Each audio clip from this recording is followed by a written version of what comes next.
اعوذ باللہ من الشیطان الرجیم بسم اللہ الرحمن الرحیم اذ قالت امرأۃ عمران، یاد کرو جب عمران کی بیوی نے کہا، بیوی مریم کی والدہ کا ذکر ہو رہا ہے، رب انی نذرت لک ما فی بطنی محررا، اے میرے رب جو میرے بطن میں ہے میں نے تیری نظر کیا باقی سارے کاموں سے آزاد کر کے، فتقبل منی، پس تو مجھ سے قبول فرما لے۔ ارادہ کیا تھا؟ اللہ بیٹا عطا فرمائے تو اس کو اللہ کے دین کی خدمت کے لیے وقف کر دوں گی، باقی معاملات سے آزاد کر کے۔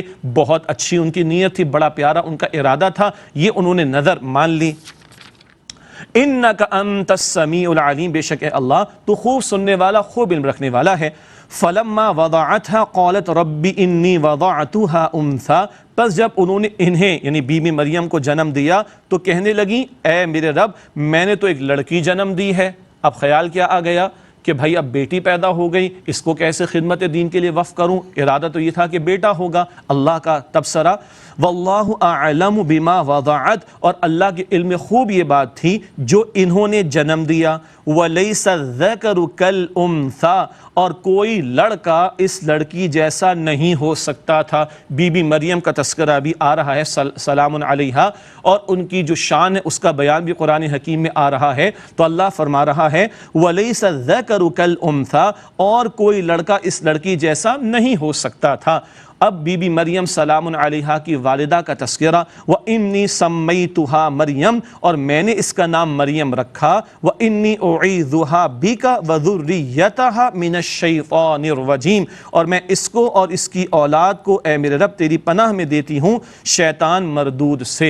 اللہ تعالیٰ کے حضور التجا شیطان کے حملوں سے بچنے کے لیے بی بی مریم سلام علیہا کی والدہ کر رہی ہیں۔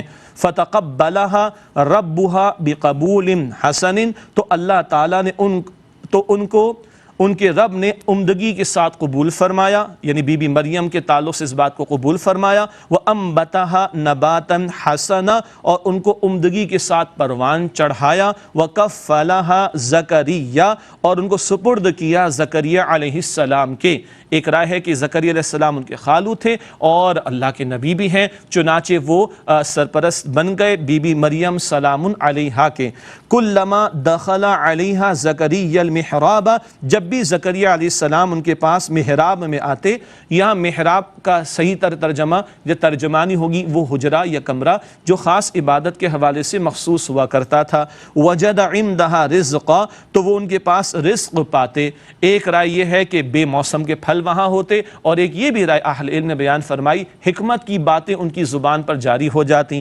قال، جناب زکریا علیہ السلام نے فرمایا یا مریم انا لکی ھذا، اے مریم یہ تمہارے پاس کہاں سے آیا؟ موسم تو ہے نہیں، یہ پھل کہاں سے آ گئے؟ ایک رائے، اور ایک رائے کہ یہ عمدہ باتیں تمہاری زبان پر کیسے جاری ہو گئی؟ قالت ہوا من عند اللہ، کہنے لگی کہ یہ تو اللہ سبحانہ و تعالیٰ کی طرف سے ہے۔ اللہ جس کو چاہے حکمت عطا فرما دے، اور جس کے ساتھ چاہے اللہ تعالیٰ فضیلت کا معاملہ فرما دے، جس کو چاہے اسباب سے بڑھ کر عطا فرما دے۔ اللہ تعالیٰ کل شیء قدیر۔ ان اللہ یرزق من یشاء بغیر حساب، بے شک اللہ تعالیٰ جسے چاہے بے حساب رزق و عطا فرماتا ہے۔ ہنالک دعا زکریا ربہ، وہیں زکریا علیہ السلام نے اپنے رب سے دعا کی۔ قال ربی ہب لی من لدنک ذریۃ طیبہ، عرض کی کہ اے میرے رب مجھے اپنے پاس سے پاکیزہ اولاد عطا فرما۔ انک سمیع الدعاء، بے شک تو خوب سننے والا ہے دعا کا۔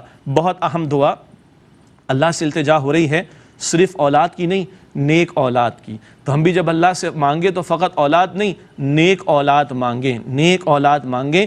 اللہ کا کلام اور اللہ کے پیغمبروں کے ذریعے اللہ سبحانہ تعالی ہمیں دعا کرنے کا طریقہ اور آداب بھی سکھا رہا ہے۔